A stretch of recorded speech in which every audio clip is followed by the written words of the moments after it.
esto que voy a enseñar o que vamos a enseñar desde Mensa Aperta es algo que no depende de una persona que cure a otra, depende de la autodisciplina. Y ejemplos hay de las personas que han sido tratadas que en su vida son exitosas. No hablando del éxito material, que es el dinero y todo, ese llega por añadidura y lo podemos ver. Es el éxito interior de cada persona de vivir realmente libre, sin tantas ataduras. Entonces voy a poner unos ejemplos clásicos de lo que está pasando hoy en día. Lo voy explicando para que cada uno de ustedes analice en su propia esencia, en su propia vida, si realmente estamos dándole vueltas a lo mismo. Esto no es nuevo para nosotros, es el caos externo.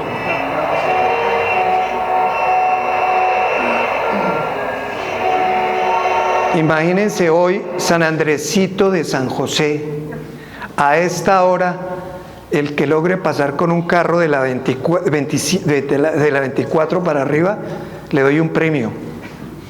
No hay posibilidades de entrar, es un caos. Pero ¿qué nos pasa a nosotros? Este caos es externo, no depende de nosotros, pero esto nos afecta a nosotros, porque nosotros llevamos cargas que no nos corresponden, y en esto vivimos, y otros ya caminan por encima de esto, y ya es la vida cotidiana. Entonces, ese caos, cuando nosotros nos involucramos a tratar con la mente y con los comentarios con los demás, ¿cómo arreglamos esto? Ese no es mi problema. Mi problema es otro, el caos interno. Porque este puede pasar. Al fin y al cabo me voy, ahorita en diciembre me voy para Mesitas, me voy para Girardot, me voy para Cartagena y estoy más tranquilo, pago un hotel, pero ¿por cuántos días? Por 8 días estoy tranquilo. ¿Y qué vuelvo? Otra vez al caos. Este es el caos externo. El caos interno, que es el tema que realmente nos interesa transmitir hoy, ese caos interno es el que estaba hablando yo con relación a la medicina, a los profesionales que tienen la responsabilidad de ayudar a la gente. Vamos a mirar algo. Esto. Fíjense que el caos interno, ¿por qué tenemos ese caos interno? Hay algo que nos trastornó la mente a nosotros en una sociedad más como la colombiana, latinoamericana, que es el dualismo. Arriba, abajo, blanco, negro, cielo, infierno, premio, castigo. Ese dualismo fue el que nos dañó la cabeza a nosotros. ¿Por qué? Porque esos paradigmas que nos formaron, finalmente, ¿qué redunda en el fondo de nosotros? Miedos. Miedos. La gente puede decir, yo no voy a una iglesia, no creo en Dios, pero finalmente tiene un miedo y no es consciente. Recuerdo mucho la película de Mel Gibson, de Jesucristo, que uno realmente sale de esa película, es casi limpiándose la sangre. Y cuando uno va y le dicen, Jesucristo está ahí por todos vosotros los pecadores, uno cree que no, que fue a cine, pero el cerebro tiene la capacidad de grabar lo que está escuchando. Entonces hay una culpa, y todo esto que nos están presentando va creando en nosotros ese caos interno que muchas veces está en el subconsciente y no somos nosotros conscientes de que ya está en el interior de nosotros. Entonces hay personas que nos han buscado, oiga, que no tengo empleo, que no tengo esto, que la persona fallece, que es muy común todo eso, y no tengo salidas. Y es lo que está pasando con el hámster, está dándole vueltas en la vida lo mismo. O las otras personas que tienen un empleo pueden durar 10, 15, 20, 30 años, repiten lo mismo, pero finalmente el caos está dentro de ellos. ¿Qué quiere decir? Que el dinero no soluciona el caos interno. Las carreras profesionales no ablandan el caos interno. Los cargos no arreglan los caos internos. Nada de eso lo arregla. Son momentáneos. O dígame una persona que sea presidente de una compañía si el caos que tiene no es más grande. Yo me acuerdo de un gerente comercial de una empresa, la persona muy Colbatel, recién que yo entré a Colbatel, trajeron el mejor vendedor de Colombia, que era un muchacho joven, caleño, había estudiado en Inglaterra, y ese muchacho trabajaba toda la semana y el viernes lo primero que hacía era coger una botella de whisky así, con un sueldazo. Una botella de whisky se la tomaba tan pronto terminaba el trabajo los viernes. Pero uno lo veía simpático, joven, estudiado en Inglaterra, con su buen carro, con su buen apartamento, pero su vida era libre, era un caos. Entonces lo material, lo que siempre buscamos, creemos que soluciona los caos internos. Y los que no tienen ni los cargos ni el dinero y no encuentran salidas a esas encrucijadas de su vida, también tienen el caos. O sea, esto no tiene distinción, lo que estamos viendo, de raza, de credo, de edad. Esto toca a todos los seres humanos. El año antepasado, recuerdo, atendimos 17 casos de jóvenes que estaban con tendencia al suicidio. Afortunadamente, todos salieron muy bien. Creo que en ese tiempo fue que nosotros hablamos, hace 2-3 años, ¿no? 2-3 años, en ese tiempo estábamos atendiendo unos jóvenes con una tendencia al suicidio. Afortunadamente todos salieron bien, pero esto lo que exige no es solamente entenderlo, que existe un caos interno, sino ser sinceros con nosotros mismos si realmente entendemos qué es mi vida, quién soy hoy y realmente qué tengo que corregir. Afuera nadie me lo va a corregir, ni nadie es responsable afuera de lo que me pasa a mí.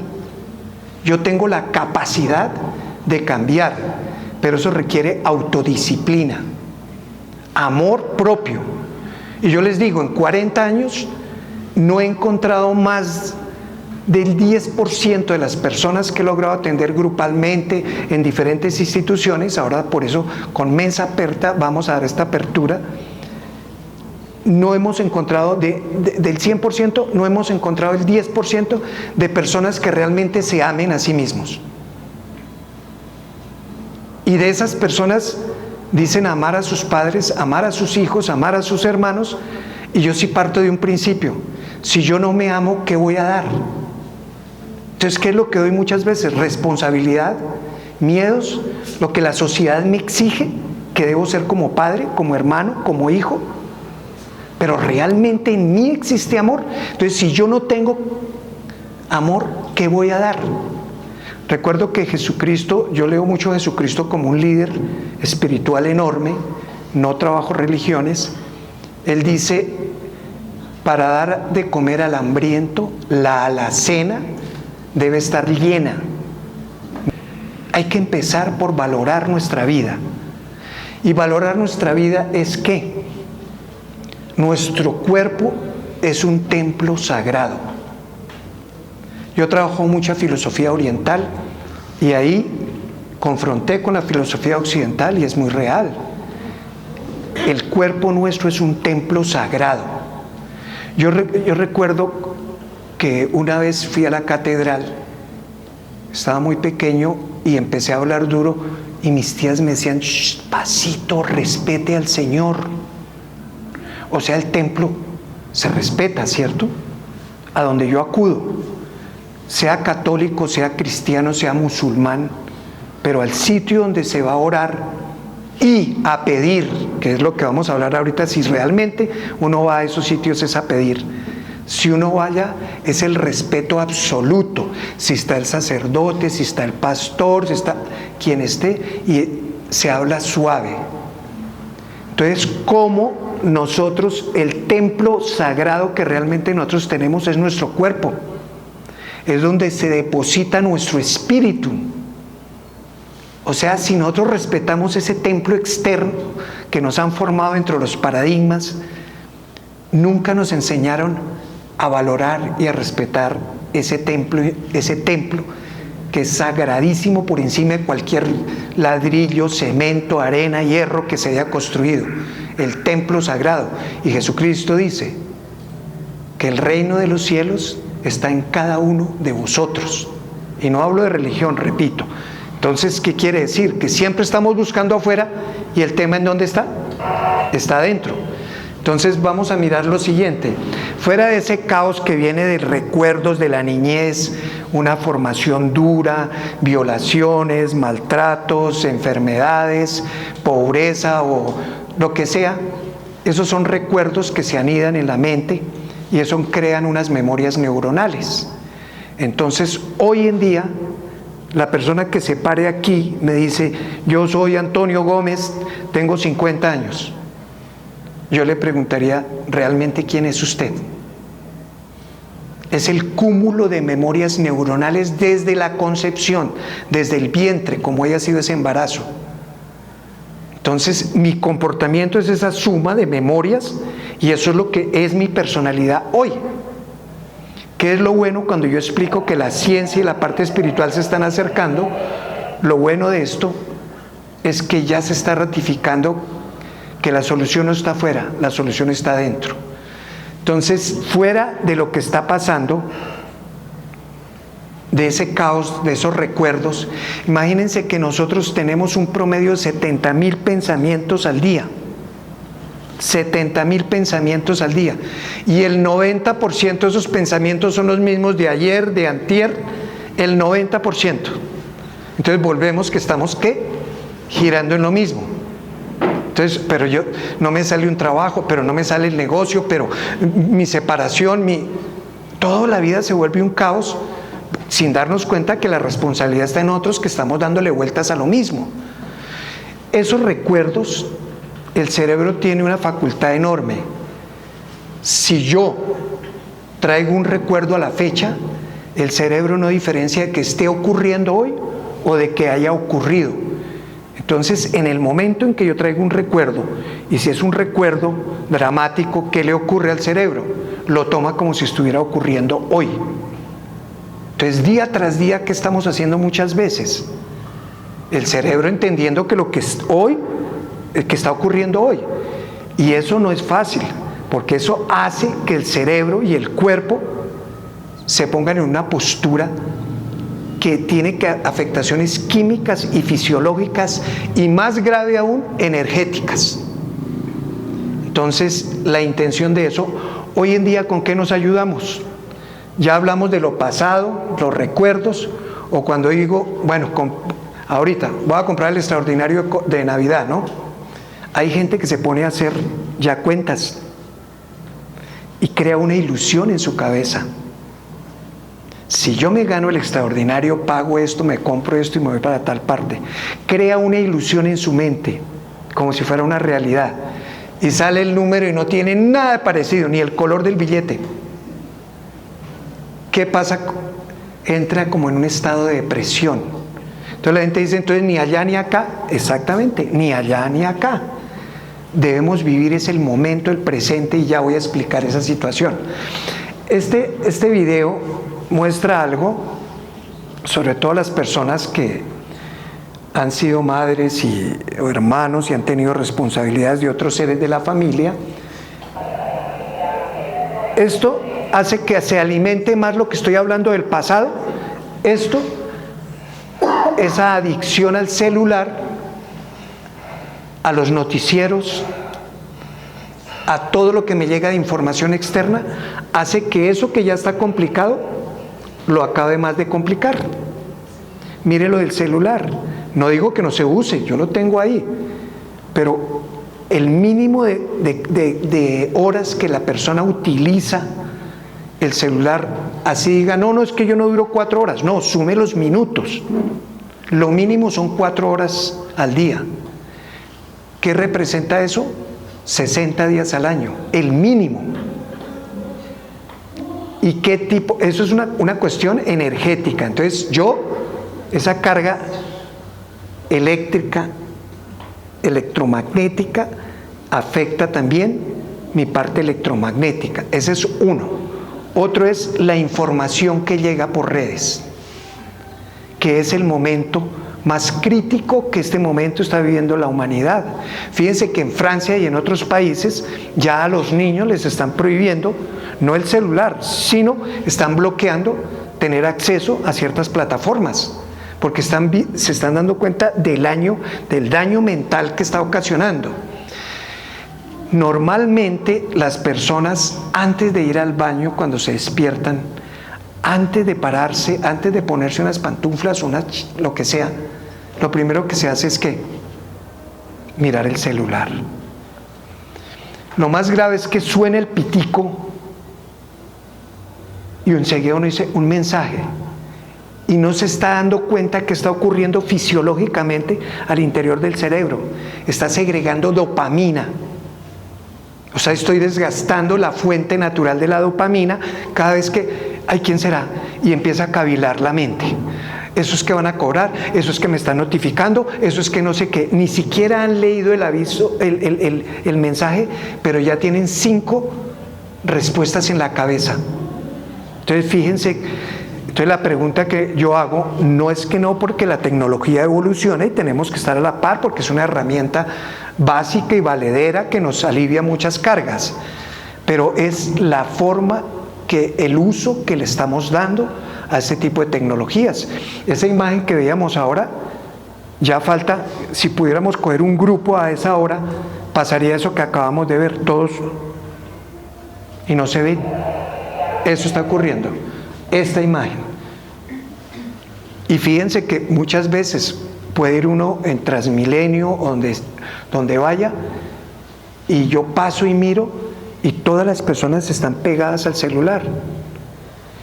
Y el segundo punto que yo trabajo, y que es muy importante en esta época, es qué tipo de información. Si casi el 90% de la información que se recibe es falsa.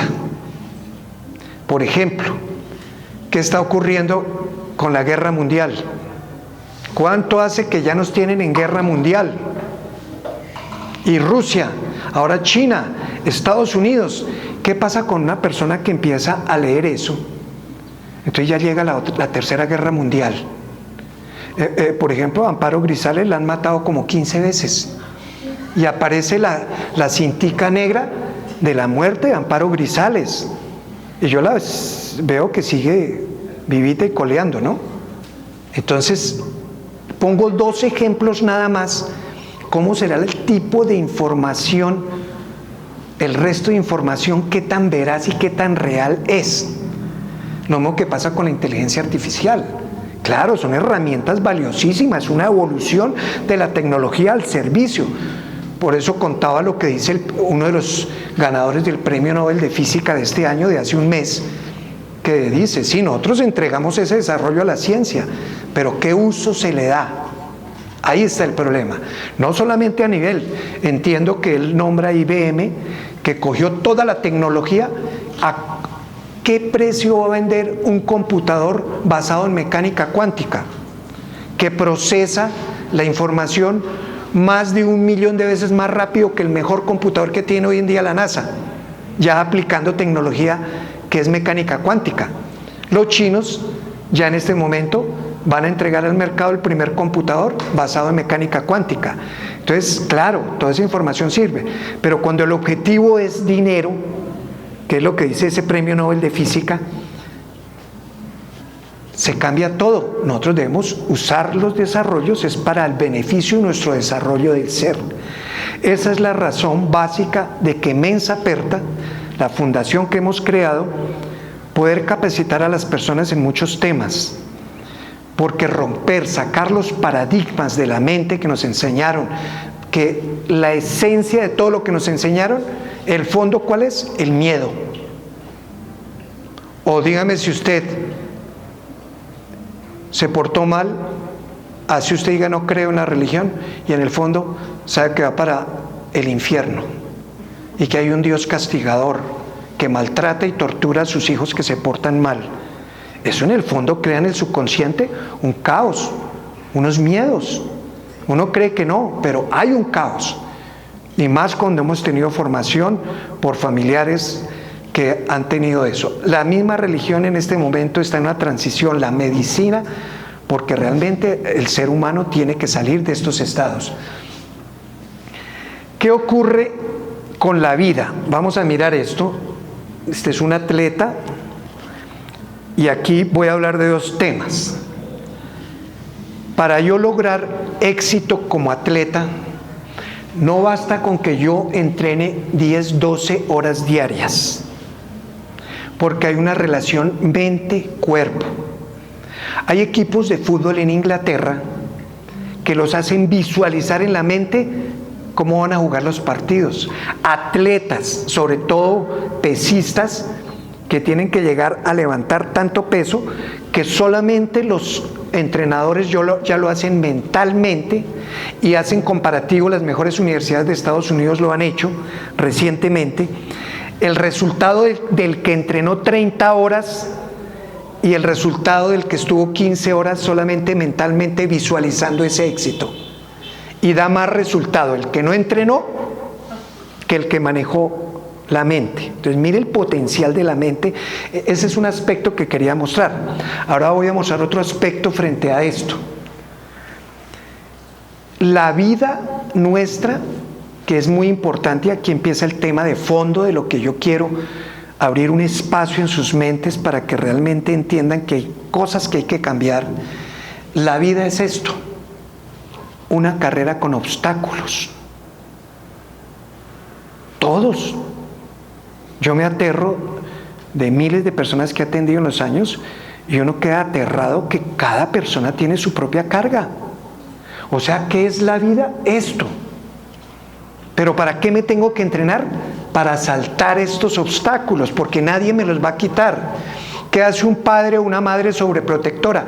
Quiere coger los obstáculos y quitárselo a su hijo. ¿Qué daño le está haciendo a ese muchacho? Si el obstáculo lo supera, crece, adquiere más fuerza, desarrolla su entendimiento. Pero en la vida nadie nos va a quitar los obstáculos, porque a eso vinimos, a este planeta que es de formación. A eso vinimos. Entonces, ¿qué ocurre con eso? Que si yo realmente debo es cambiar la interpretación que le doy a los obstáculos o a lo que ocurre en mi vida. Pero como nos enseñaron la dualidad y nos la grabaron en nuestra cabeza, que es bien, mal, negro, blanco, premio, castigo, entonces pasó esto, eso es malo, malo, ya lo calificamos. Si ve que nos vamos a un lado de la dualidad, esto es malo. Pero no solamente decimos malo, esto es una desgracia. ¿Qué información le estamos dando al cerebro? Más caos. Ese es el caos que estamos repitiendo constantemente. Esta imagen del atleta, ¿por qué la tengo? Porque a lo largo de estos años, capacitando grupos de psicólogos y personas en el exterior, y aquí muchas personas que yo les digo a los psicólogos, atiéndanlos ustedes, capacítense, porque esa es su profesión. Eso es lo que ustedes tienen que hacer, capacitarse. Hoy desafortunadamente íbamos a tener conexión con Medellín, con Carolina, se nos pasó por alto, y con un grupo de pacientes de ella en Medellín. Esto es la esencia de la vida. Todos tenemos que pasar obstáculos, todos, pero nos enseñaron fue a calificarlos, y cuando los calificamos nos hacemos más daño. Lo que no nos enseñaron, y es lo que nosotros trabajamos en Mesa Aperta, es a encontrarle un sentido a cada obstáculo, aprendiéndolo a sortearlo y no torturándome mentalmente de esa desgracia. ¿Es clara esa parte? Eso es lo que nosotros vamos a desarrollar. Por eso preferí, y estoy cerrando eso de seguir atendiendo personas, creamos la fundación con un grupo humano ejemplar que también vienen entrenando. Vamos a dictar unas capacitaciones sobre programación neurolingüística, sobre neurociencia, algo de física cuántica, epigenética, neurogénesis. Claro, todo eso es ciencia. Pero cuando llegue la persona, ¿en qué estado está su mente?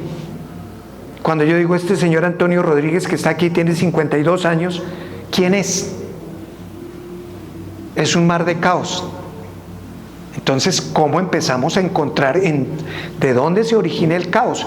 ¿Por qué cuando rompo una relación se me vuelve el desastre de la vida? ¿Por qué cuando pierdo el empleo se me vuelve un desastre la vida? ¿Por qué cuando fallece un ser querido se me vuelve un desastre la vida? Y ahorita voy a narrar algo que es un poco doloroso, sacado de un libro, para que vean hasta dónde la química La mente organiza todo el laboratorio químico del cuerpo, que es perfecto, y cómo lo desordenamos y cómo llegamos al cáncer, cómo llegamos a enfermedades gravísimas, pero también cómo la misma persona puede llegar a curarse, pero cambiando todos los paradigmas. Entonces, el entrenamiento y llegar a este premio, que es la atleta que gana, es lo que nosotros pretendemos en Mensa Aperta, que la persona desarrolle esa capacidad mental real, de una vida real, que sienta la vida y que llegue a ese éxito. No es la medalla, pero es estar libre, es una conciencia tranquila y libre, y las cosas fluyen.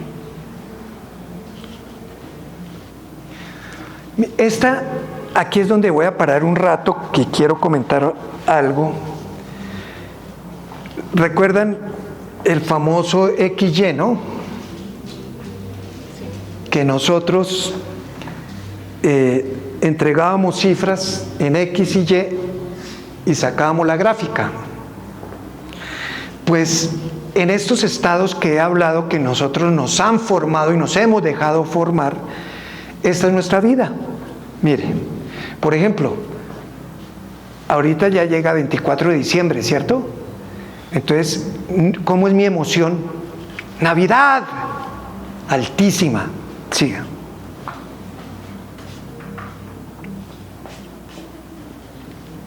Mire, se acabó la relación que yo tenía toda la vida. Relación de pareja, relación familiar. ¿Y a dónde va a caer la emoción? Aquí, ¿cierto?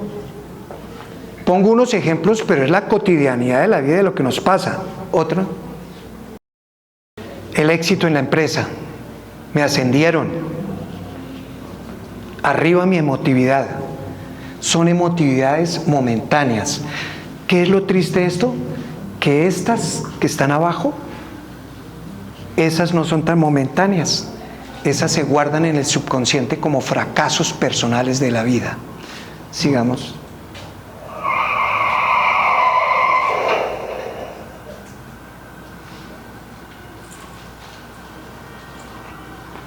Tuve un mal día. ¿A dónde va mi emoción? Mire, arriba la emotividad. No logré negociar por las buenas, me casé. Esto, un susto grande. La emoción, ¿para dónde va? Abajo. Sigamos. El nacimiento, que es lo más bello. Tomamos decisiones por no salir de estas encrucijadas, y en el fondo el espíritu lo entiende, pero puede más la mente, que yo la llamo la loca de la casa, que es la mente racional, que es la que nos lleva a extremos a esto. Este tema le voy a hacer un espacio al final, porque es un tema que lo tocamos en una conferencia exclusivamente sobre ese tema, sobre la vida y la muerte, porque ya hoy en día, yo lo trabajo hace muchos años, pero por ejemplo el doctor San Clemente, médico en Estados Unidos de mucha edad, es número 1 en Europa, porque habla, hay vida después de la muerte. Claro que hay vida después de la muerte. Joe Dispenza ya está entrando en esa esfera, siendo uno de los grandes investigadores del mundo, ya está entendiendo que hay vida después de la muerte. Pero en esta emotividad nos afectamos nosotros.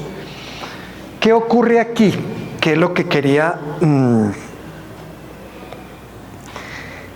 hacer como un énfasis especial sobre un libro que tiene Joe Dispenza, y encontré la historia de un paciente de él que se asemeja a unas historias que yo tuve que trabajar hace unos años. Resulta que había una pareja muy feliz con 2 hijos, y el señor ese día salió, no volvió, y la señora empezó a buscarlo, y llegó la policía y le dio la noticia, es que su esposo se suicidó. Es una historia real Está en uno de los libros de Joe Dispenza, es dramático, es duro, pero el caos que genera esa muerte, como el caso de esta señora, cuando describen que se suicidó, ella dice, ¿yo por qué no me di cuenta? Y después viene el contador y le dice, lo que pasa es que él tenía una crisis financiera que nunca le había hablado. Ahí veo dos inconvenientes, no hablar, ¿no? Cuando uno guarda las cosas, es una bomba de tiempo y el cuerpo reacciona a esa bomba de tiempo química y fisiológicamente. Por eso hay que hablar, siempre hay que hablar. Entonces la señora, cuando se da cuenta que el esposo muere, y después la segunda noticia es que él tenía un problema financiero gravísimo, ella queda desconcertada. ¿Yo por qué no lo supe? ¿Por qué no lo dijo? Y empieza ese caos y empieza la enfermedad, ¿no? Porque la química que segrega el cuerpo en esos momentos, ya le voy a explicar detenidamente cómo se segrega esa química y en qué momento se segrega. ¿Qué ocurre ahí?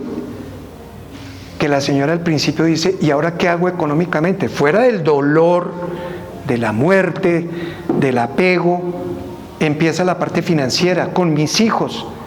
Entonces sigue echándose culpas, pero adicional se empieza a enfermar, se empieza a enfermar, se empieza a enfermar. Y es tanto que llega un punto que ella siente rabia con la persona que se fue. Y le dice, ¿por qué nunca me dijo? ¿Por qué nunca se despidió de mí, de los niños? Ya es una crisis de culpas que no solamente las llevan en sí, sino empiezan hasta la persona que falleció. El caso es que esta persona se empieza a enfermar, que habrá tiempo. Explico yo desde los corticoides todo cómo se segrega el cuerpo, todo, y llega a quedar paralizada de piernas, silla de ruedas, problemas al corazón. Entonces llega un momento donde ya inclusive llagas en el cuerpo, llagas en la vagina, llagas en toda parte. ¿Por qué? Porque su parte energética y su sistema inmune falla totalmente, porque la química que está segregando con su pensamiento está ocasionando eso internamente.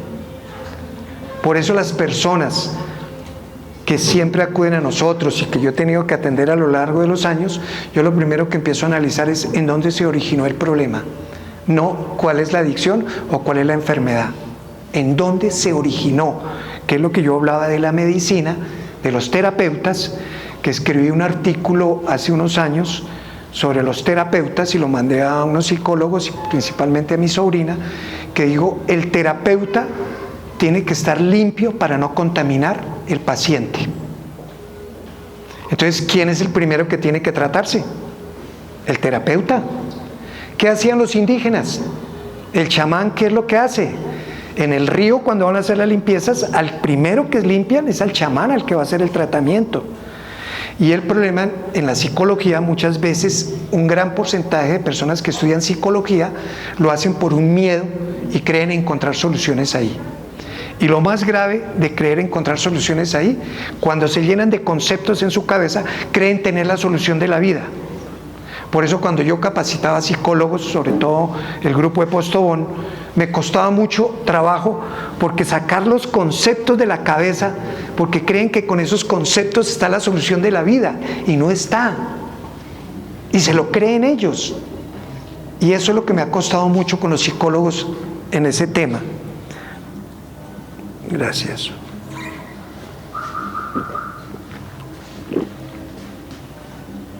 Entonces, aquí hay algo que quiero leerles para que todos analicemos si nosotros realmente estamos llegando a esos estados permanentes, sea por cualquier circunstancia de las que he escrito aquí, que es por mi niñez, porque me estoy alienando con los aparatos ideológicos, que es la radio, la televisión, ahorita que es época de elecciones, que es época de que Estados Unidos nos va a invadir, hay gente que ya está en un caos tremendo y no ha ocurrido nada. Y que ocurra si yo estoy bien. Yo recuerdo cuando dieron una fecha del 12 de no sé qué, que se acababa el mundo. Y las personas más aferradas a ciertas iglesias ya estaban esperando el final del mundo. ¿Cuánto caos generaron? Y ocurrió, el mundo se acaba cuando uno termina su función. Entonces, quiero leerles algo. ¿Por qué? Porque lo que está de moda, y le pusieron hasta un nombre, se llama estrés. Estrés. ¿Qué ocurre cuando una persona está estresada? El sistema nervioso simpático se pone en marcha para irradiar toda la energía. ¿Por qué ocurre esto? Porque nosotros tenemos algo que se llama el don de supervivencia. Ese don se le hizo mucho énfasis en la época histórica, porque era la época de las cavernas, cuando el hombre tenía que salir a conseguir la comida, y en la caverna quedaba la mujer con los hijos y habían esas fieras enormes. Fue cuando más se desarrolló el don de supervivencia, pero eso ha arrastrado la humanidad, el ser humano lo ha traído por todos los tiempos, sino que ya se nos volvió moda. Qué grave que se nos haya vuelto moda. Cuando nosotros estamos estresados, el sistema nervioso simpático se pone en marcha, el cuerpo llega y moviliza una cantidad enorme de energía. ¿Por qué? Porque me apareció un tigre. ¿Qué es lo que tengo que hacer? Ustedes escucharon una noticia hace unos años que un niño en Estados Unidos que lo atropelló un carro y la mamá cogió el carro y alcanzó a levantarlo para sacar el niño. Uno dice, no, imposible. Claro, con esto que les voy a leer, ¿qué pasa con el cuerpo cuando estamos en estados de estrés? Las pupilas se dilatan. ¿Por qué se dilatan las pupilas? Porque tengo que ver mejor, ¿no? ¿Que tengo que huir? ¿Tengo que esconderme? ¿Es el estado de supervivencia? El ritmo cardíaco y la respiración se aceleran. ¿Por qué se acelera el ritmo cardíaco y la respiración? Porque yo tengo que correr. O sea, como se dice, debo tener más físico. El organismo libera glucosa al torrente sanguíneo para que las células dispongan de más energía, para tener más fuerza de huir. La sangre se desplaza a los órganos internos y a las extremidades para que nos podamos mover con mayor rapidez. La adrenalina y el cortisol inundan los músculos. Por eso esa señora pudo levantar el carro cuando su hijo estaba debajo del carro. Aquí viene lo más difícil de esto, que dice: la circulación abandona el cerebro anterior y para dirigirse al cerebro posterior, que eso, hablándolo neurológicamente, ¿en qué consiste? En que se pierde la capacidad de pensar, de razonar, y actuamos instintivamente. Miren, algo de lo que yo encuentro en las personas estresadas, muchos puntos de esto los encuentro en las personas estresadas, pero lo más grave es que disparamos todo esto todo el tiempo, y el sentido de la supervivencia está en el ser humano, es para actos concretos y puntuales, pero en el estrés lo volvimos cotidiano, que el jefe, que el trabajo, que el negocio, que el hijo. Vivimos en constante estado de estrés y el cuerpo no resiste, porque esto fue configurado biológicamente en el ser humano para ciertos estados puntuales, y ya los tenemos todo el tiempo. Lo más grave de esto es que se pierde toda la energía. Fíjense, yo estoy botándole toda la energía a los músculos para huir, como si tuviera la fiera al frente. ¿Y la fiera quién es? Yo mismo, porque habilité el estado de supervivencia. Entonces, mucho cuidado con eso. El caso de la señora que narro, que psicóloga, terapeuta en Estados Unidos, llega a parar hasta en la silla de ruedas porque se le paralizan las piernas. ¿Y cuándo se paralizan? Fuera de los dolores, de las angustias financieras, de la pérdida, cuando empieza ya no solamente la carga moral de que ella era responsable de la muerte de su esposo, sino adicional a pelear con él. ¿Por qué no me dijo? ¿Por qué no me informó? ¿Por qué no se despidió de los niños? ¿Por qué no se despidió de mí? ¿Por qué me dejó así? Ya ese caos, ese extremo del estrés, ¿y en dónde paró? En una silla de ruedas, llena de llagas, con un cáncer, con un problema en el corazón. Afortunadamente fue consciente, porque ¿en dónde tomó conciencia ella? Cuando ya estaba tan mal económicamente, financieramente, salud, todo, era un caos, ese sí, un caos extremo. Pensó en suicidarse, que era lo que más le cuestionaba. ¿A quién? Al esposo. Entonces, cuando ella reacciona y dice, empezó a entenderlo.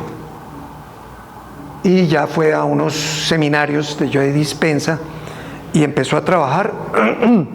Empezó a atender terapias, una que otra, en la medida que iba saliendo, y hoy en día es una persona ya exitosa y dicta conferencias. Pero mira hasta dónde. Entonces la pregunta que yo me hago en nuestra cotidianidad: no, yo estoy feliz. ¿En qué estado estaré de la curva de las emociones? ¿Porque es 24? ¿Porque es mi cumpleaños? ¿Porque me ascendieron? ¿O porque tuve un tropiezo? ¿Porque tuve una separación? ¿Porque tuve una muerte cercana? Ahí es donde nosotros debemos empezar a trabajar ese equilibrio emocional.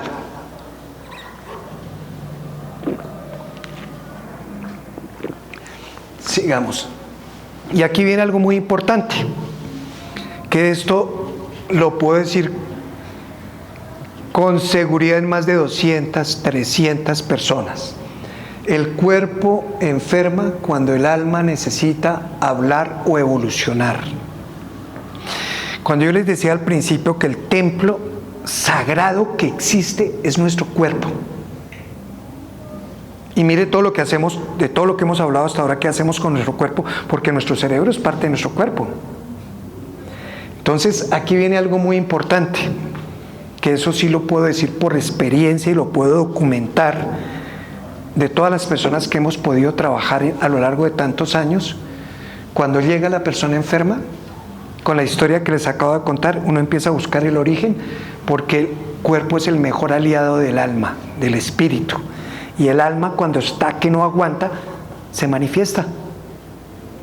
Ya otra cosa fisiológicamente, explicándolo químicamente y todo, cuando se segrega el cortisol, la adrenalina, todo eso es diferente. Pero si lo hablamos desde el punto de vista filosófico, espiritual, esta es la realidad más grande que yo he encontrado con mi experiencia en más de 30 años. Cuando una persona llega al caos más tremendo, por eso yo decía, desafortunadamente no vino el muchacho Diego que me decía, oiga, don Eduardo, pero es que yo digo a todas las instituciones, donde todos los psiquiatras, donde todos los psicólogos, y empiezan a atacarme la adicción que tengo. Le dije, no, ¿por qué le voy a atacar la adicción? Yo tengo que buscar el origen de la adicción. Y empezamos a hablar, y ya uno en estos niveles recibe mucha información, que de pronto, no sé si recuerde, uno recibe información, uno le ponen un nombre, otro nombre no. Si uno sube el nivel energético, uno recibe muchas veces información de la persona.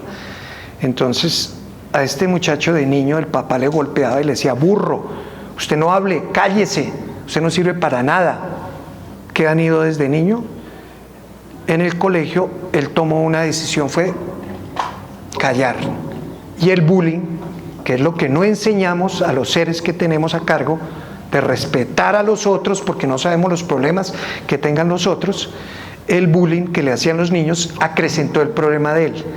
Cuando terminó bachillerato, se fue para el ejército. ¿Por qué buscó el ejército? Porque como se sentía tan débil, creyó que eso le daba fuerza. Y en el ejército, ¿qué le pasó? Peor el bullying. ¿Qué hizo él? Tomar las adicciones. Entonces, qué día que hablábamos me decía, increíble que fui y me nombró la institución más grande del Estado que trata a personas adictas, me habló hasta de Alcohólicos Anónimos, me habló de todas esas instituciones y me decía, pero nadie o sea, lo miran es desde la adicción. Por eso es que uno nunca debe juzgar. Y me dijo que si alcanzaba, que venía, porque es una persona que, pues, le voy a decir, ya no tome hoy. Es el absurdo más grande. Eso no es correr un vaso de un sitio a otro. Esto es un proceso. Y depende de uno, no, depende de la persona que tenga autodisciplina para salir de esos caos. Estoy poniendo casos extremos, pero sé que esto que estamos hablando aquí es lo que hay que evitar. Cuando yo les hablo del sistema de salud, no solamente de Colombia, gravísimo en Latinoamérica, pero me doy cuenta en Canadá y en Estados Unidos por las personas que hemos tenido que atender por video, me doy cuenta que sigue siendo lo mismo. O sea, la humanidad ha perdido el sentido de la esencia de la vida, y las profesiones han caído en ese hueco también. Pues con mi edad también, un día fui al médico, control de próstata por la edad, y el muchacho como de 25 años de una vez empezó a sacar, dijo, ¿cuáles son los medicamentos que toma? Le dije, ninguno. Ay, señor, qué pena, es que vi su edad y como aquí todos vienen, yo lo que hago es repetir las fórmulas para que vayan y reclamen para la tensión alta, para la próstata, para la diabetes, o sea, eso ya es costumbre, se nos volvió un hábito. Y la medicina y las entidades de medicina, que son una crisis, un caos completo, pues ¿qué están haciendo? ¿Y qué hacen los laboratorios? Pues los laboratorios están felices, porque esto que estamos hablando hoy no les conviene. Y tengo una magnífica noticia, que estuve viendo el último video de Yo Dispensa, que poco lo veía, pero ahora lo veo, y ya hay facultades de medicina que lo están llamando, venga, trabajemos. Eso es un adelanto enorme, porque esto hay que trabajarlo desde acá, de este avisito que tengo yo aquí, que no dice se vende o se arrienda, sino este avisito es donde está el centro de todo. Entonces muchas personas dicen, no, pero es que yo no sufro de nada. Esperemos, porque ese caos sigue ahí, y eso se va a presentar tarde o temprano, porque el alma o el espíritu lo va a manifestar.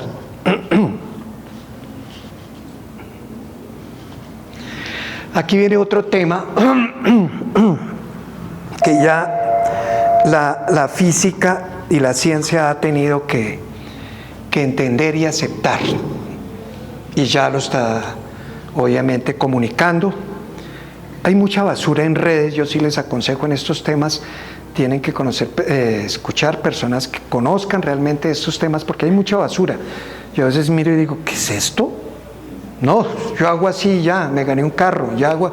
No, eso no es así, es un trabajo, hay que cambiar todo esto. Nosotros ya demostrado todo esto, todo es energía. En el universo todo es energía, incluyéndonos nosotros. Todo cuerpo que tiene energía, tiene un campo electromagnético. ¿Sí? Que la gente le dice, ay, yo le vi el aura, yo le vi no sé qué. Claro. Todos nosotros, todos tenemos esto. Todos nosotros tenemos un campo electromagnético. El pensamiento es una corriente eléctrica. Hasta los objetos tienen un campo electromagnético. Todo. Y le voy a explicar algo, me encanta lo que está diciendo, porque voy a explicarle. No solamente los elementos, cada órgano tiene su propio campo electromagnético, y ya lo demostró la ciencia.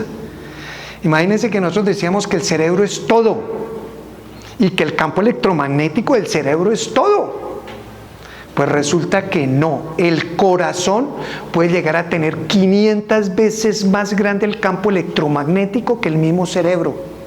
Por eso es que las canciones del amor y se pinta el corazón no es gratuito. Eso tiene una razón de ser muy fundamentada.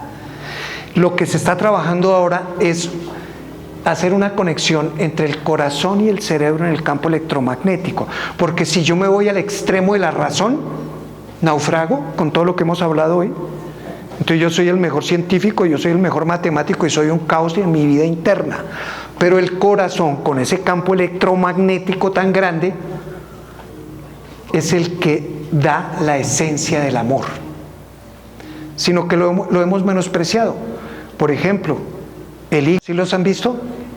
Rompiendo el piso, eso es lo que hace el hígado, limpiando las grasas, limpiando los alcoholes, limpiando todo.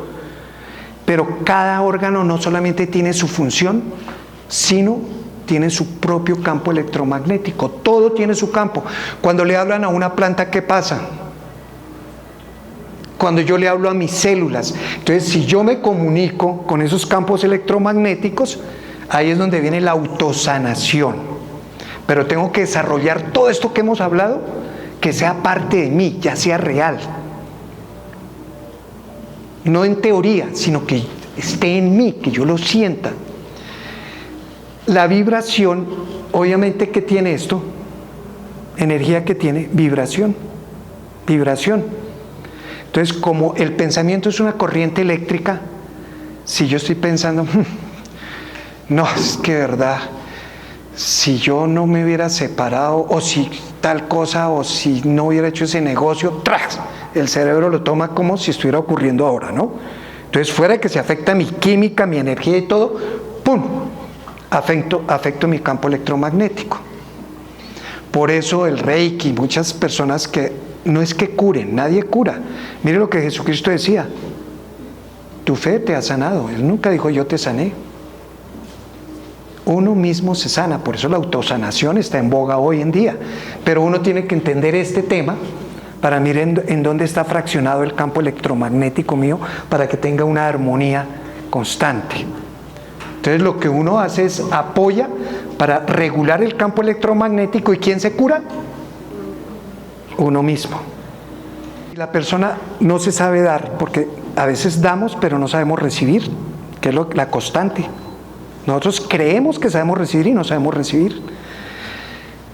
Aprender a recibir es que esto que yo haga por mí lo reciba con agrado, con amor, de que es para mí, como ese regalo que me dan, pero es el que yo me estoy dando ese regalo. Ahí llego a tener una vibración con mi campo electromagnético.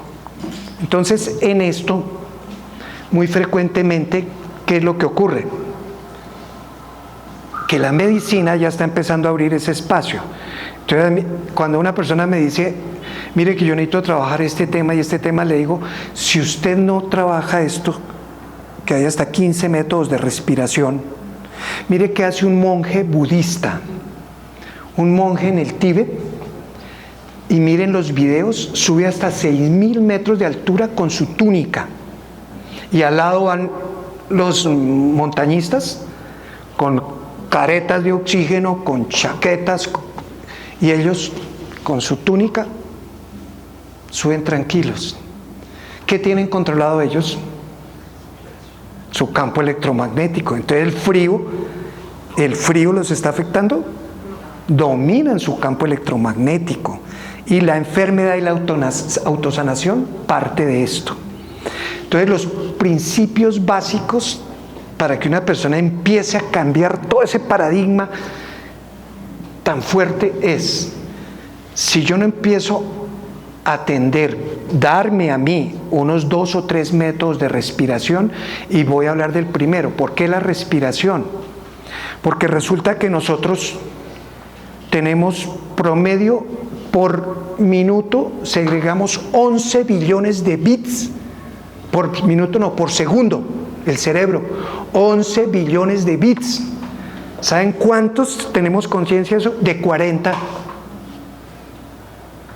Y el resto, digamos los mismos 11 millones, son un campo por explorar, que es lo que está haciendo la física cuántica.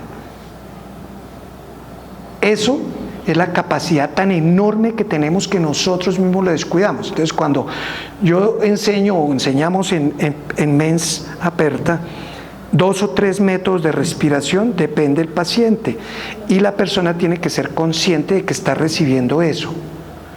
¿Por qué? Porque hay unas neuronas que se adueñan, y hay cientos de millones aquí quieticas, cientos de millones. Estas neuronas ponen el bloqueo. O sea, si yo voy a dar un paso a todo esto que hemos hablado, voy a salir de ahí, ¿qué le están diciendo a esas neuronas? No, eso es desconocido, eso es peligroso, no lo haga.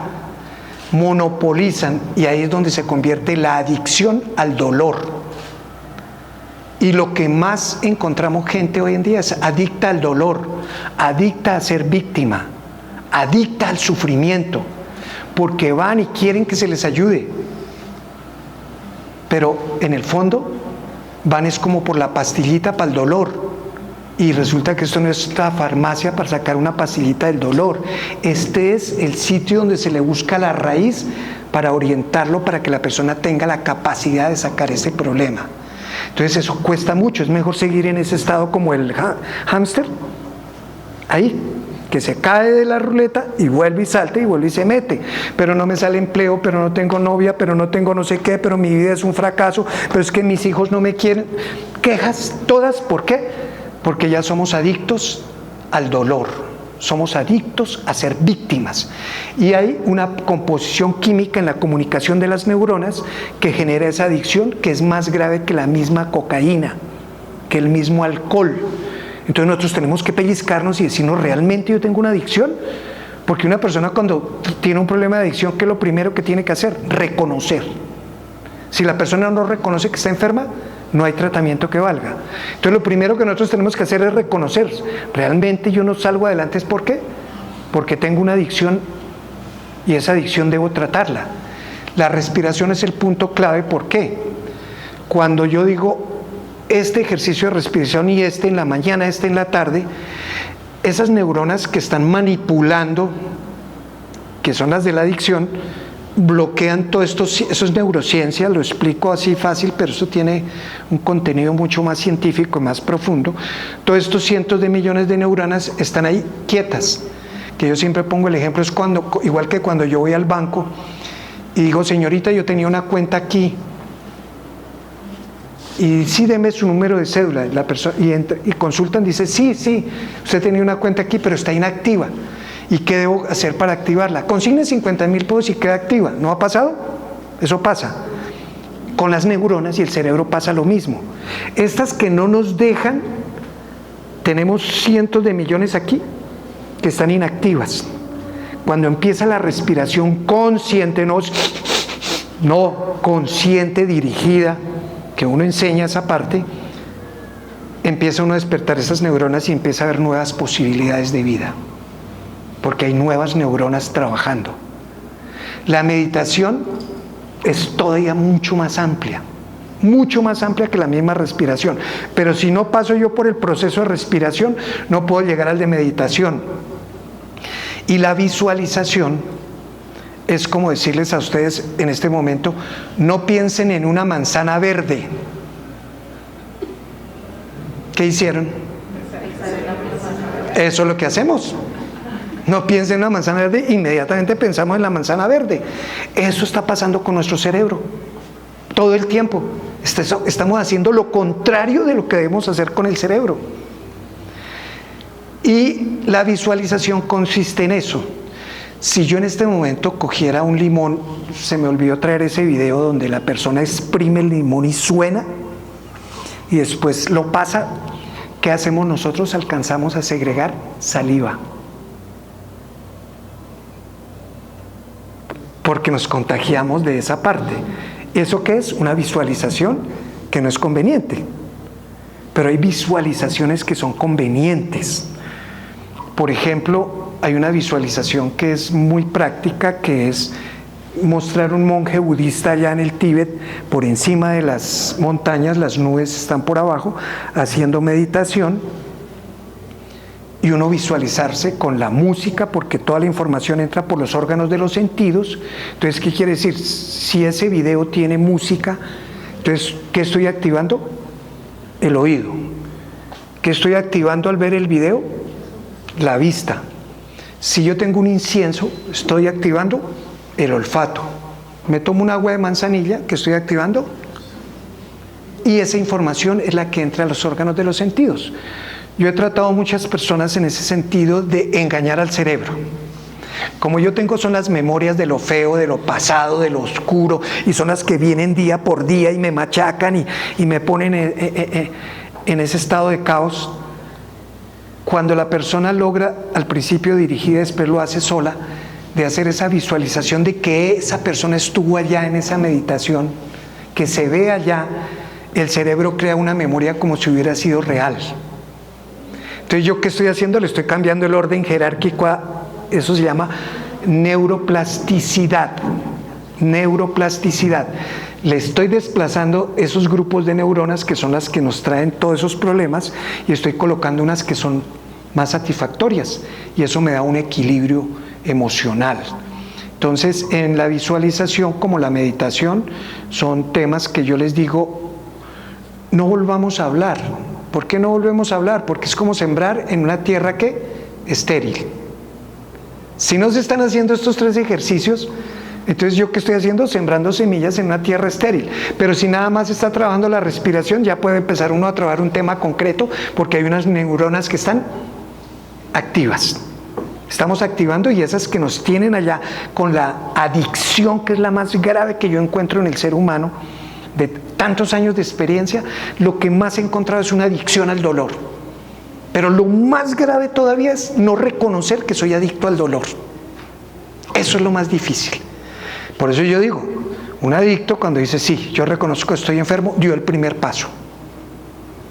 Que no, yo consumo cocaína, entonces yo sé que soy adicto a la cocaína.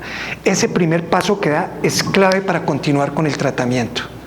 Pero si no reconozco que soy adicto al dolor, al sufrimiento, entonces el caos lo forma uno.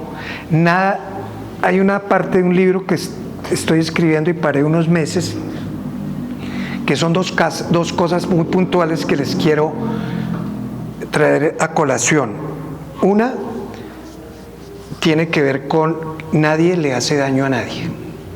¿Cómo así? ¿Eso es revolucionario? ¿Cómo así que nadie? No, es mi estado de la interpretación de los hechos. ¿Recuerdan los obstáculos? Si yo soy una persona que no me conviene, me vuelvo adicto a esa persona. Y si la persona no tiene el mismo nivel energético y hay confrontaciones, ¿qué ocurre? Me vuelvo adicto al dolor y a ese sufrimiento. Pero me quejo toda la vida, pero sigo ahí. ¿Qué es lo más grave que uno ve? En el trabajo lo mismo, esto no es así, pero es que entonces ¿cómo mantengo mi familia? Y vienen todas las justificaciones, todas las justificaciones. Entonces, ¿con qué traigo plata? ¿Con qué pago los servicios? ¿Con qué pago la universidad? ¿Con qué? Porque para justificarnos en la adicción al dolor, como el adicto, no, esta vez y no más. Es que habían unos amigos y me brindaron un traguito y al fin nos emborrachamos.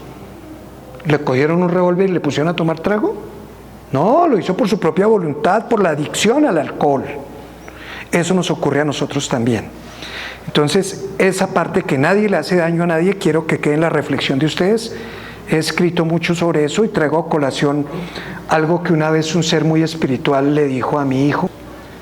Esta reflexión la dejo para que vean cómo a nosotros nos enseñaron el egoísmo desde el vientre. Mi carro, mi casa, mi papá, mi mamá, mi muñeca. Esa es la semilla del egoísmo que sembraron en nosotros. Entonces, fallece la compañera de él y mi nieta, obviamente un ser que adoramos mucho, entra en ese caos, su comportamiento y todo es normal, una niña, el no tener su mamá.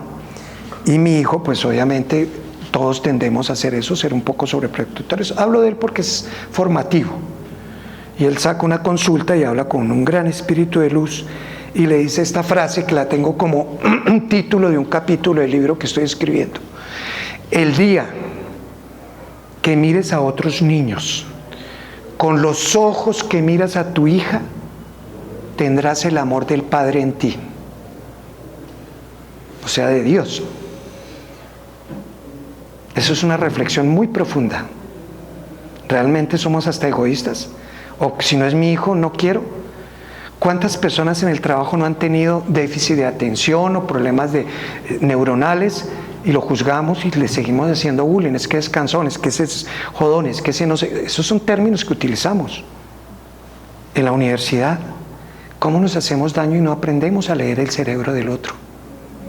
No aprendemos a entenderlo. Entonces, eso de que cuando mires a otros niños con los ojos que miras a tu hija, tendrás el amor del Padre en ti. Es una reflexión muy profunda. ¿Realmente tenemos el amor, los que somos creyentes en Dios o de una energía superior? Porque en esto sí es la conexión con una energía superior. Esta sí es. Y ya está demostrado por la ciencia, ¿no? Ese es un punto que traía a colación hoy como reflexión. ¿Realmente nosotros nos amamos? ¿Damos amor? ¿Y realmente miramos a todos con comprensión? ¿O estamos prevenidos con todos? Muy duro, una sociedad no puede cambiar así. Ese es el trabajo que hacemos en Mens Aperta. Y lo más grave de todo esto es que esto viene generación tras generación, porque el primer grupo social que tenemos como responsabilidad nosotros, el primer grupo social, ¿quién es? La familia. Por eso cambio yo y cambia mi entorno. El primer grupo social es la familia. ¿Yo cómo voy a pretender ser político y ayudar socialmente y crear políticas públicas y hacer todo si yo fallo en mi primer grupo y lo que estoy transmitiendo es esto? Otra prisión. Yo les estoy heredando otra prisión a mi grupo social primario, que es la familia. Si yo no recapacito en el dolor, en que estoy patinando bajo algo que yo debo pelear por mí mismo, como la señora que narré del libro de Joe Dispenza, que me pareció tan duro el proceso de esa persona en enfermedad, pero que reaccionó cuando criticaba al esposo por haberse suicidado, y cuando ella pensó en suicidarse, reaccionó. Por eso no se juzga a nadie, ni a nada. Entonces, esto estamos haciendo. Estamos creando prisión para todos, no solamente los hijos, los familiares, las personas que están cercanas a nosotros. Y la otra, Diego,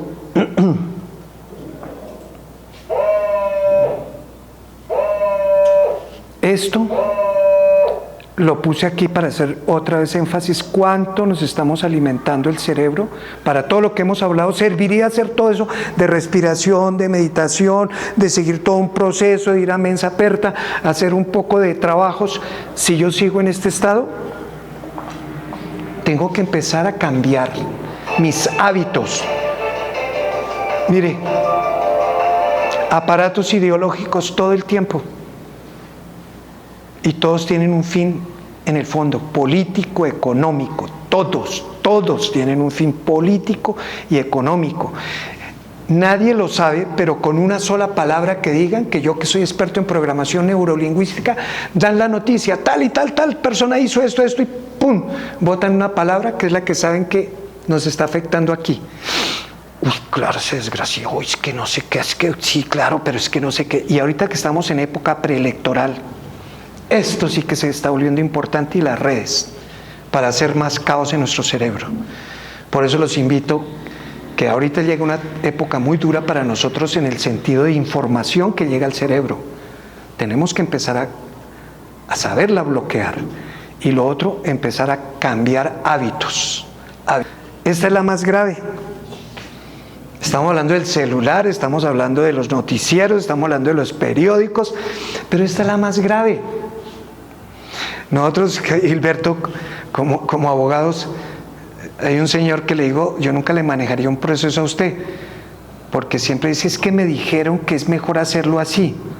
Yo le dije, oiga, pero el zapatero de su barrio es abogado, el de la droguería es abogado, pues vaya, trabaje con ellos, porque yo veo que en su barrio todos son abogados. ¿Sí me entiende? Porque se deja, y esto es lo más peligroso que hay. Hay un taller que se hacía en las empresas, no sé si todavía se haga, hay un taller que se llama la esta rota, cuando hay 10 personas y se pasan un dato. Teléfono roto. Que llega y dice, mañana en las horas de la mañana va a llover y en la tarde va a ser sol. Nada más. Y esta le dice al oído y le pasa al otro y le pasa al otro y le pasa al otro, y demostrado porque trabajé en muchos talleres en empresas. Cuando llega la última persona se le dice escriba, ¿qué le dijeron? Que mañana va a temblar y que va a ser un caos y que no sé qué, una historia totalmente diferente. ¿Por qué? Porque cada uno da una interpretación de acuerdo a su cerebro. Esta es la más peligrosa. El run run, y cuando nosotros nos dejamos incidir de otros. Por eso yo no debo depender de nada externo, de mí. Cuando hay una consulta que hemos dicho en Mens Aperta, es privada, porque va y le comenta al otro, le dice, ¿por qué si yo esto? Es que son mundos diferentes, todos estamos en procesos evolutivos espirituales diferentes. La estructura de familia papá, mamá, hijos, aquí los abuelos. Antiguamente se enseñaba que esa estructura era respetable en todo sentido, que estos sabían más y que estos sabían más y que yo era el que menos sabía. No, en los procesos evolutivos de cada espíritu, ¿cómo voy a pelear yo con, por ejemplo, mi hermana, si ella, voy a poner una analogía, si ella está en quinto de primaria y yo estoy en grado 11 y quiero obligarla a que ella vea lo que yo sé en grado 11? ¿Es posible? Estando ella en quinto de primaria. Eso pasa entre nosotros. Todos espiritualmente estamos en un proceso evolutivo diferente, pero queremos llevar al otro a que esté al ritmo nuestro y a que vea el mismo mundo que nosotros estamos viendo. Ahí es donde no juzgarás al otro. Claro, entonces uno dice, no, callarse, no. Una vez en la universidad militar que dicté una conferencia, me pidieron el favor de que tocara el tema de las relaciones de pareja. Y expliqué, y una señora me dijo, ay, lo que el doctor está proponiendo es que realmente uno debe vivir solo, no debe separarse. Yo le dije, todo lo contrario. Es el grado de comprensión donde está la esencia del amor del otro. No aguantarse todo, crear un mundo paralelo entre los dos, porque nunca va a haber coincidencia, ni por niveles evolutivos espirituales. Hay espíritus viejos en jóvenes, en niños. Caso concreto, mi nieto, Nicolás, es un espíritu viejo, tiene 18 añitos, pero es un espíritu viejo en un cuerpo joven, en el proceso evolutivo, la reencarnación, que al fin ya también la ciencia la está aceptando. Y hay cuerpos viejos con espíritus muy jóvenes. Entonces yo no puedo obligar al otro, por eso las relaciones de pareja se hacen tan conflictivas, porque todos queremos mirar eso. Y empezando que la mujer y el hombre, los órganos de los sentidos son totalmente diferentes en lo que captan, en lo que, cómo funcionan. ¿Quién escucha mejor, el hombre o la mujer? ¿Quién ve mejor, el hombre o la mujer? Todo ese tipo de cosas, la mujer va punteando en todo. Pero por ego, porque es más importante, no, por su propio proceso evolutivo como género femenino. Entonces, en eso la parte espiritual, que es a donde llegamos nosotros, pero recuerden, esto es lo más peligroso, porque ahondan. Ah, hermano, ustedes, yo sé quién le hizo a usted la trampa para sacarlo de la empresa. Y normalmente el que le está diciendo eso fue el que le hizo la trampa. Normalmente. O es que a usted sí lo tenían entre ojos, o sea, ya está con la crisis de que quedó sin el empleo, y el otro lo que hace es ahondar la crisis para llevarlo a un estado de lo que hemos hablado de caos mental, caos interno. Esto es muy peligroso, esto es demasiado peligroso. Por eso el silencio,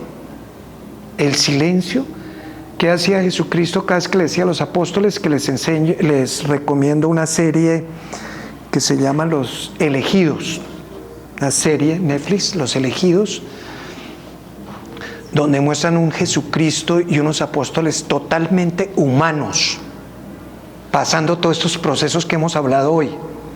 Entonces, no como nos lo mostraban ante la iglesia, allá a la diestra del Padre, iluminados, no, los muestran tan humanos que uno dice, yo soy capaz de hacer eso que ellos hicieron, pasando crisis, celos, todo. Entonces son series que también, porque hay mucha información que ya está llegando en el mundo, donde realmente el proceso evolutivo es una necesidad. Hay gente que dice, no, pero yo estoy joven y yo no sufro de nada. Esperemos si siguen el mismo caos a donde puede llegar. La siguiente, esta es la más peligrosa, ¿no? Porque emitimos conceptos.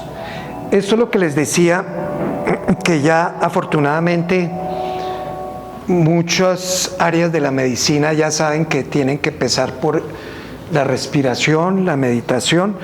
No es el momento porque es muy extenso. En febrero creo que vamos a dictar una conferencia que tiene que ver con un tema de programación neurolingüística y neurociencia hacia el desarrollo del ser. Para los que estén interesados, que en febrero estén pendientes, esta conferencia se va a subir a YouTube, pero es como lo básico, lo elemental, para poder ahondar en otros temas mucho más profundos. Esto es la recomendación número 1, de lo contrario Si no cambiamos hábitos, no hay nada que hacer. Siga, Diego. Esta imagen es muy importante en esto. Nosotros hablamos que nosotros somos energía y tenemos un campo electromagnético. En el grupo social primario, que es la primera prueba que tenemos nosotros, que es el primer grupo de familia, por eso yo veo gente que está ayudando por allá a otras personas, y ayudando, y su grupo primario está deshecho. Eso es como lo mismo. ¿Yo puedo amar a otros sin tener amor propio? Imposible. Hay personas que yo les he dicho, es que usted no ama a sus hijos. ¿Cómo que no? Casi le pegan a uno, no porque usted no tiene eso para dar. Es que usted no tiene autoestima, usted no se ama. Entonces, ¿por qué yo esto? Claro, le paga el colegio, le da miedo que le pase eso. Son miedos, son responsabilidades. Pero más el miedo es el que hace presencia ahí porque no hay amor. En esto es muy importante que hay personas que me dicen que cómo empiezan a trabajar el tema de aprender a manejar las energías, porque en el grupo primario normalmente, sin darnos cuenta, robamos las energías entre nosotros, porque no hemos llegado al estado que mostré anteriormente de recibir la energía primaria. Entonces robamos energía entre nosotros. ¿Qué quiere decir? Que yo soy creador del mundo que estoy viviendo. O sea, el día que estoy viviendo no depende de nadie afuera. ¿Depende de quién? De mí solamente. Si yo cambio, pues cambia mi vida. Que no tengo empleo, no tengo, pues cambio mi percepción de vida y yo soy el que estoy creando nuevas puertas, porque esas puertas están ahí, todas están ahí, todas.